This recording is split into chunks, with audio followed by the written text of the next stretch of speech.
Hello traders and welcome to FreeFX. Today is Thursday the 24th of March. The topic of today's trading video is the pound, and I've titled it Pounding the Pound. So a standard disclaimer here. And of course we are in a situation that warrants us to consider whereabout the pound might head to next.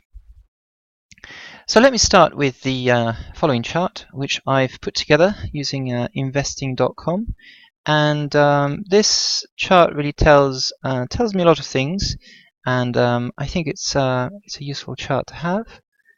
So for that reason, I'm just using it to give us an idea of where sentiment might be and what kind of things we might expect to see in the next few days and weeks.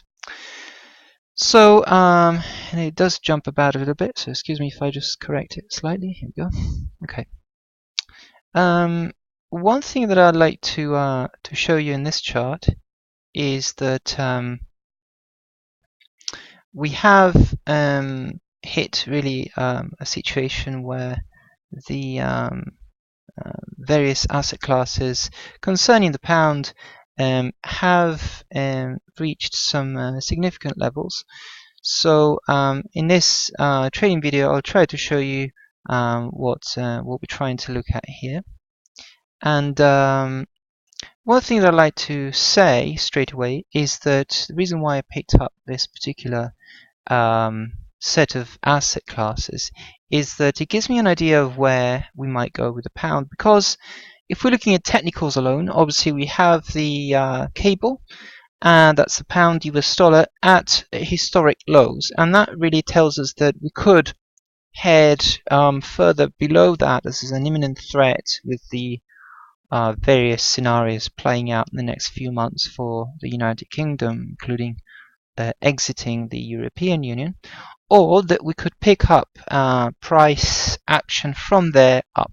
So there is this sort of fork in the road, and we are very much stuck with the choice of the two without actually having any idea.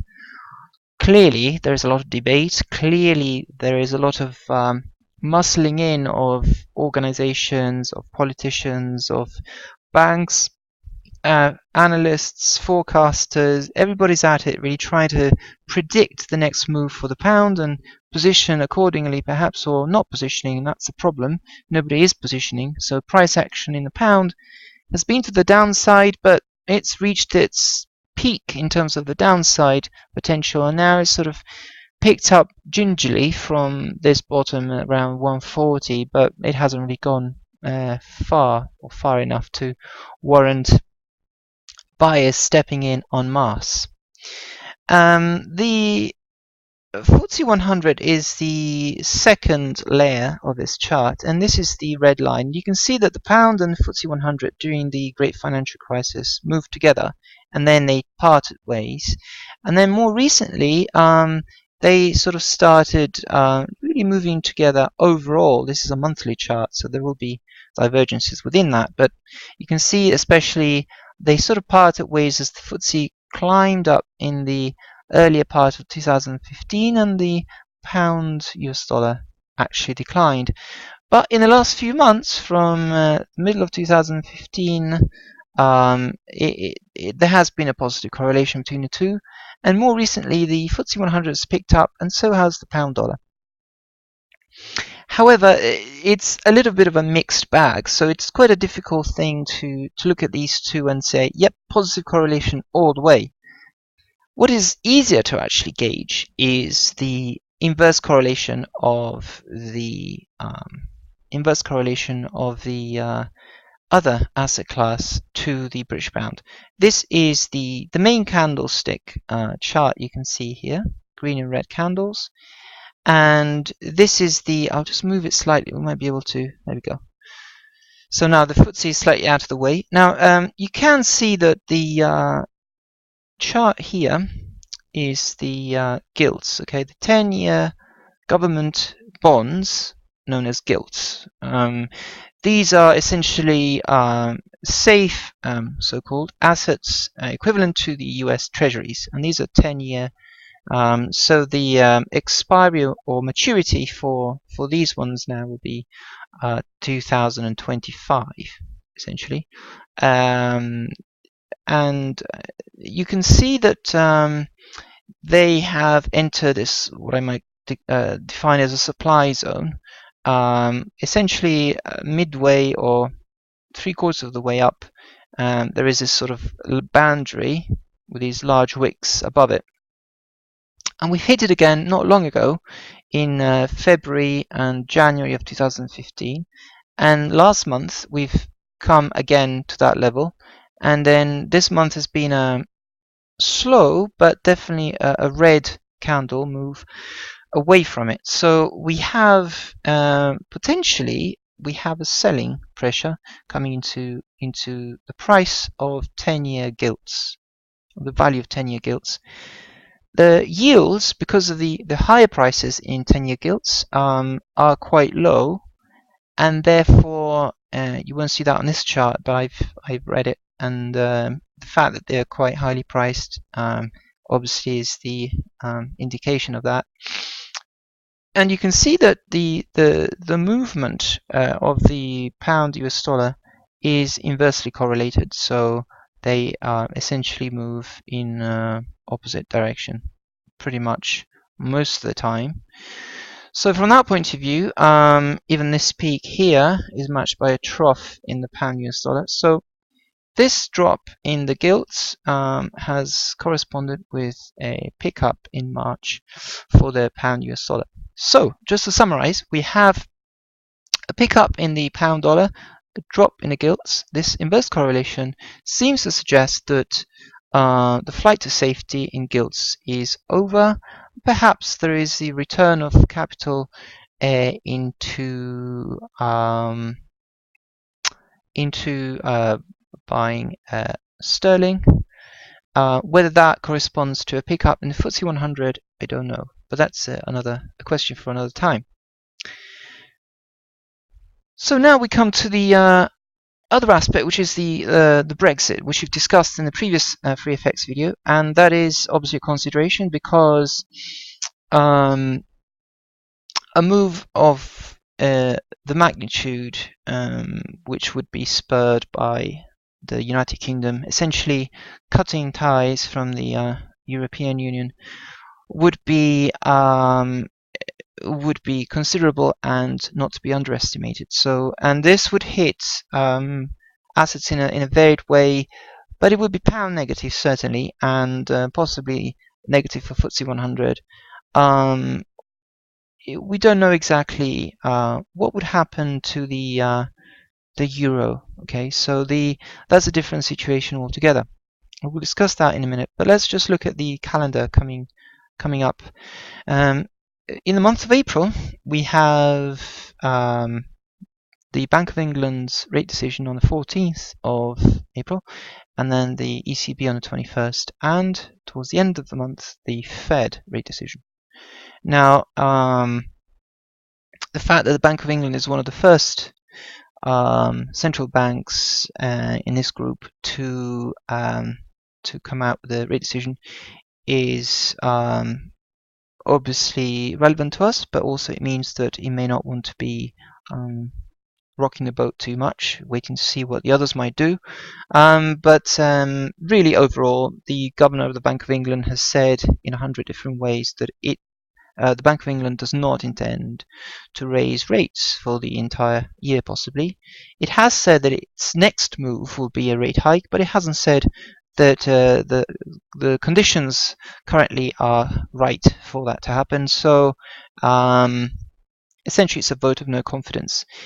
And the markets, as far as I know, priced in a no hike until 2017 now. So from the very first rate hike hysteria, if you like, when Mark Carney came to office in mid-2013, which saw the pound pick up considerably, we've now come to this point where we're back to historic lows at 140, and it takes a lot of talk really to convince anybody that this time, if the Bank of England wanted to start moving towards a rate hike, and well, they'd have to back it up with some serious action, not just words.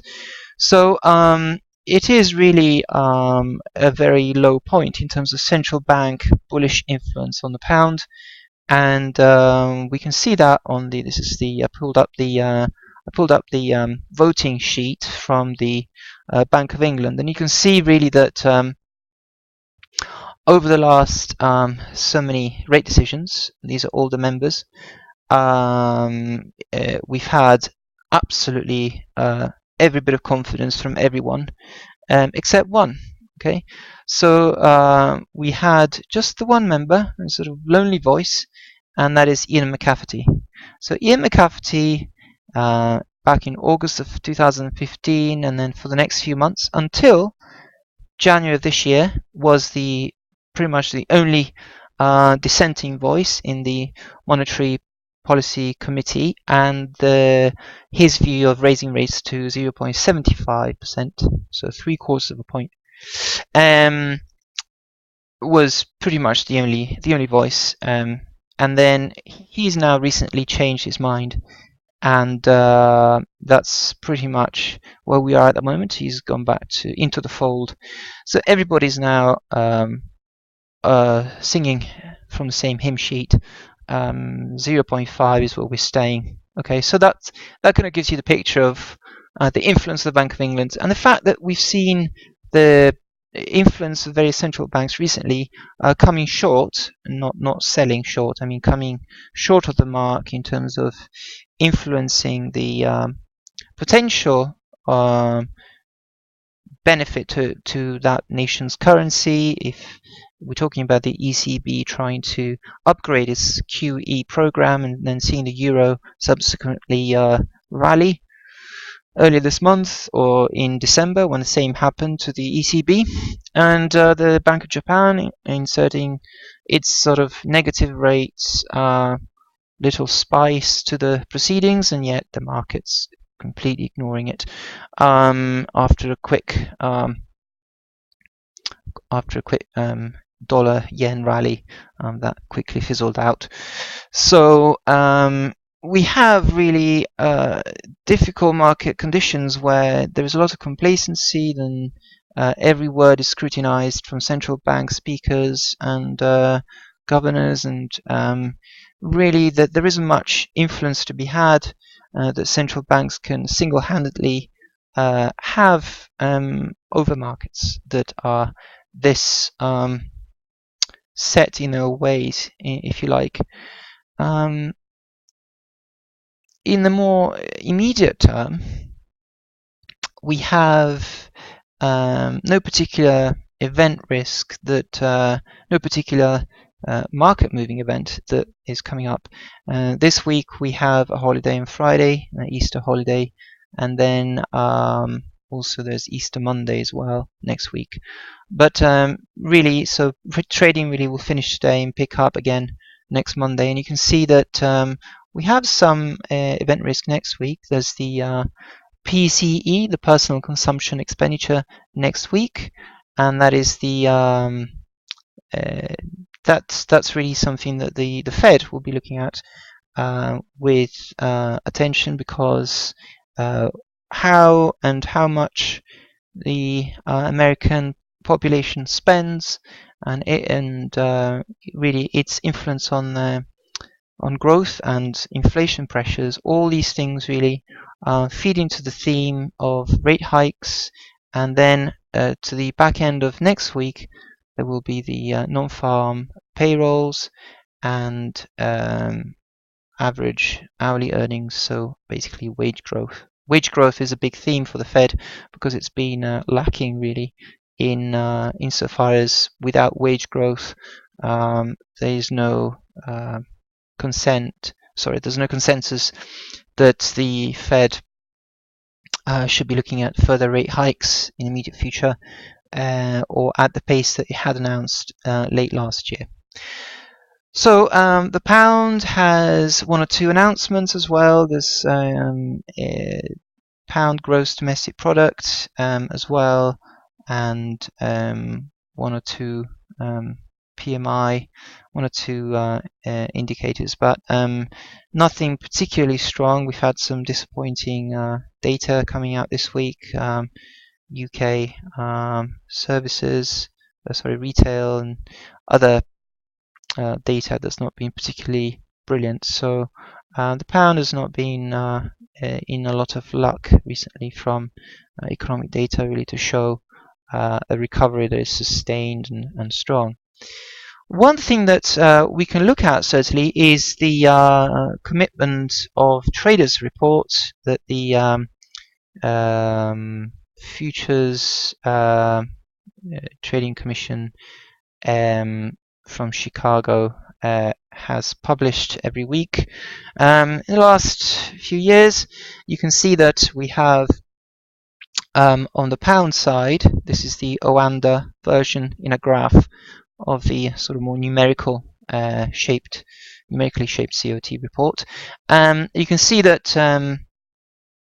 the pound contracts are really just showing us still net short positioning. So essentially, we are looking at we're looking at a pound dollar that is still heavily influenced by speculators shorting it. However, we have seen in the last week, this is the Friday COT report from last week, dating back to Tuesday last week, so it's now over a week, and we've seen this massive sort of short positioning to nearly 50,000 contracts, lightening up to about 13,600,000 contract. So that indicates two things. One, there is buying of the pound, or two, more likely, there is covering of shorts. So because we come to these extremes, and extremes are scary because you can get caught out, and taking profits is more likely the best measure. And so taking profits here is sensible, and so there is a lot of diminution, if you like, and diminishing of short position.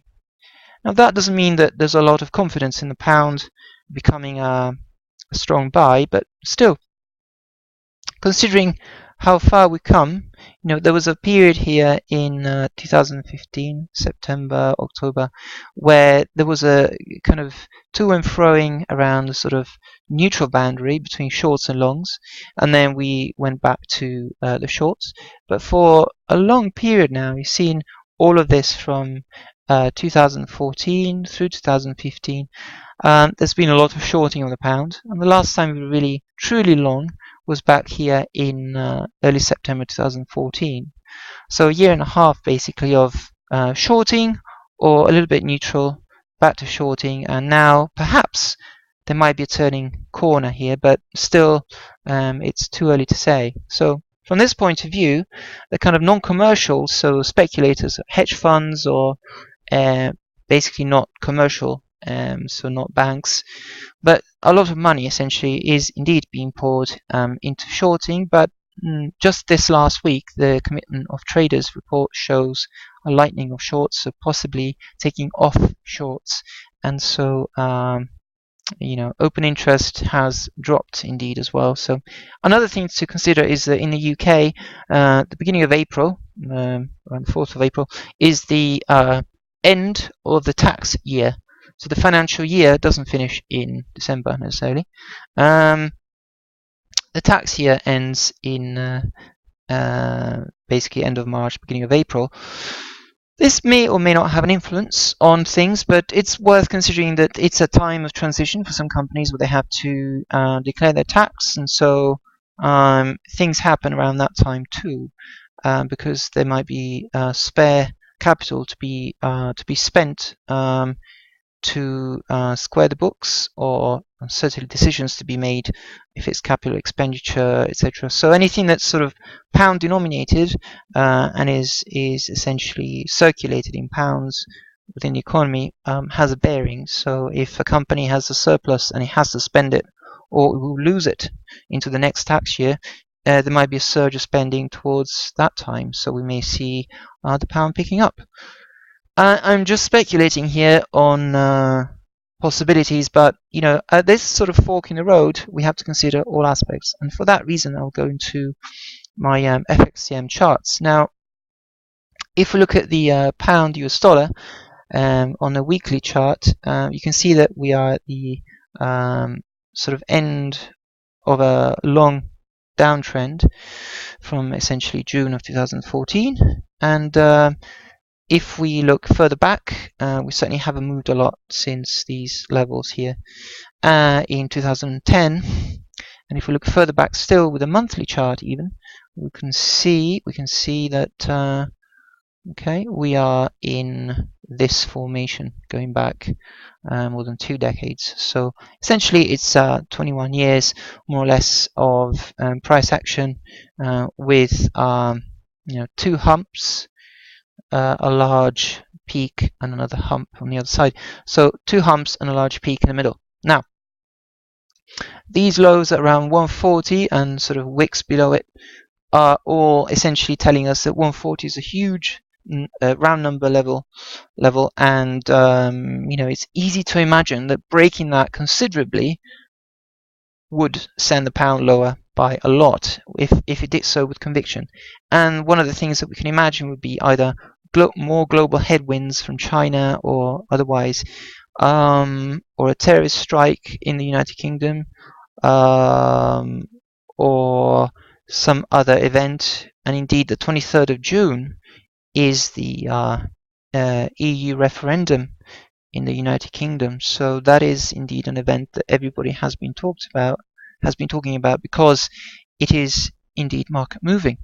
Like the Scottish referendum, however, it could be priced in, unbelievably but true, by the markets, and the pound has been squeezed a lot, and we've come to these levels now, and it seems that we haven't made much progress. So when these levels were hit in early 2009, the pound then picked up for a while, and then it dropped down to those levels, 145, and it struggled on, and then came back to these levels in around this time last year, and then it sort of went just below it in the last 2-3 months.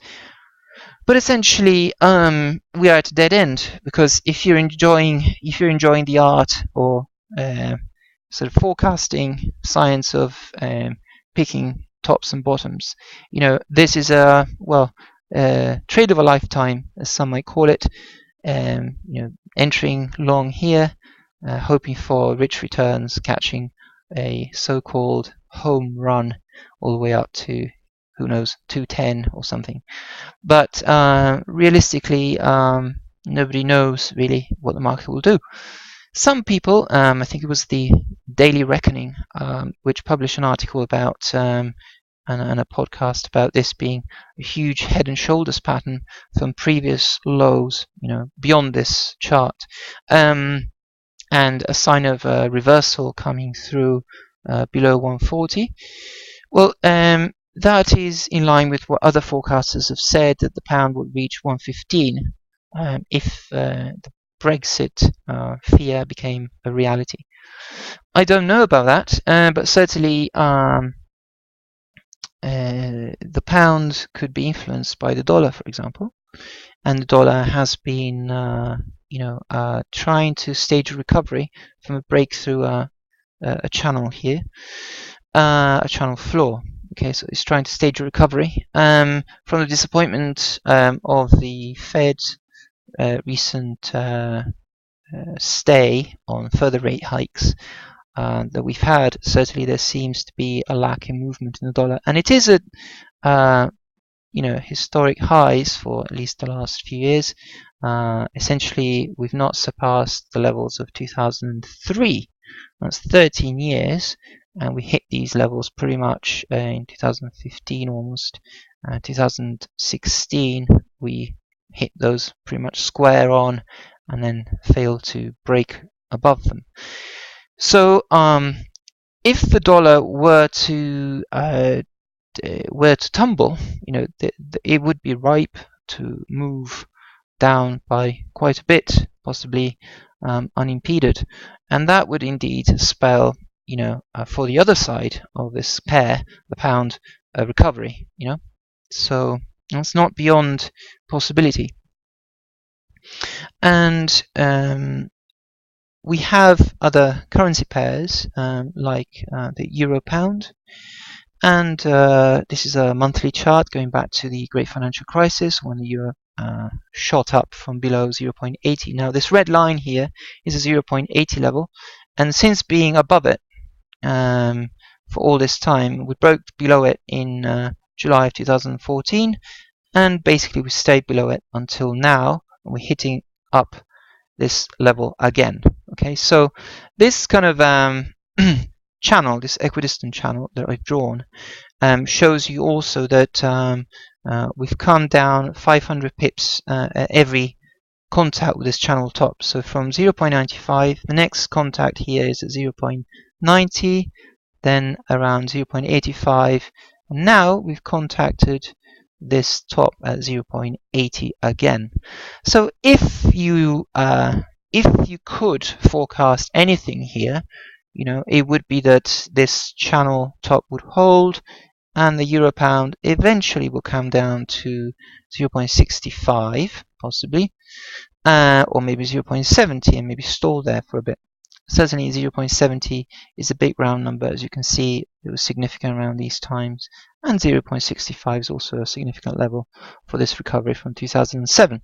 So the euro pound has been recovering a fair bit recently, but it certainly wasn't due to euro strength, more due to pound weakness. So I don't think this is a particularly strong euro move. It's more of a pound weakness move.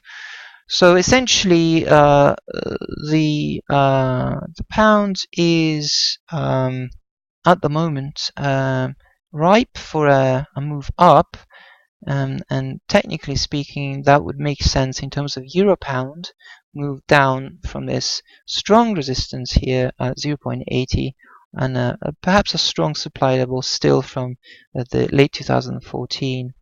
And so this channel top basically formation holding. So that picture seems to be indeed a desirable one. Long the pound, short the euro, and possibly short the dollar. And indeed, that scenario with the pound as a stronger currency would make sense. However, we do have the Brexit, if you like, spectre or ghost looming over the horizon, and so we cannot ignore that, and therefore we have to consider all those options. Okay, we have essentially come to the end of my video, so I'd like to thank you for listening, and I hope you've enjoyed my video, and I'll see you in my next FreeFX video soon. Thank you.